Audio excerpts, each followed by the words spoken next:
Hello and welcome to this review of the Gizmon ViviLens for a variety of cameras. So here I've got the ViviLens for Sony E-mount, and I've also got ViviLens for Micro Four Thirds. So Gizmon reached out to me and asked if I'd like to use the lenses, so they have provided them. Please bear that into account for this video.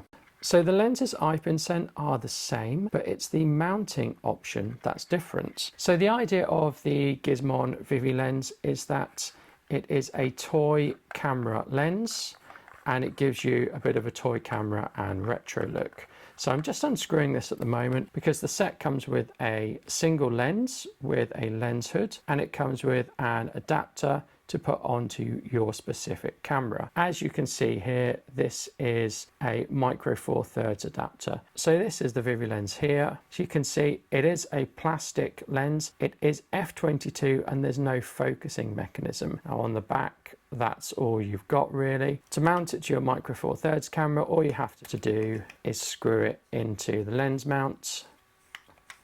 The threads on the lens are plastic, the threads on the mount are metal, and then you just need to put it into your camera. There is absolutely no focusing, there's no changing of aperture because both are fixed, so you can't focus it and you can't change the aperture.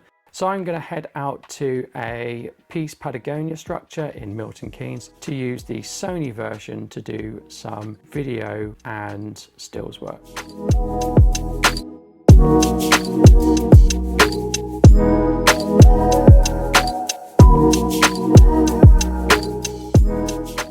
So now you can see some of the video recorded with the ViviLens. I dropped the ISO down to about 1 or 200, and as I was shooting at 25 FPS, the shutter speed was set as 1/50. So the stills and the video do look like they've been shot with a disposable camera, which is part of the charm of this lens.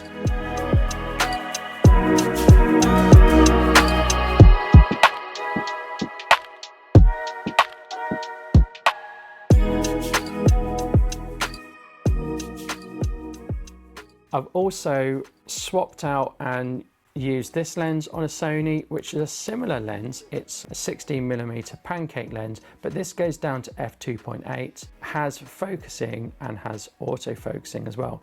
So now you can see the images that I've taken with this lens, and they're much brighter. We are getting some out of focus areas, which we're not with the ViviLens, and they do seem a bit brighter, although my favorite image of the day is the one of this tree, which I did take with the ViviLens. So a long time ago, I had the Olympus body cap lens. That was a very similar lens. You put it in your camera and it acted as a body cap, but you could also take pictures with this. I don't think this lens is this, because unless you've got the EOS M version, you've always got to mount it on this metal adapter. So for that reason, it's more of a pancake lens than a body camera lens. Thank you. Goodbye.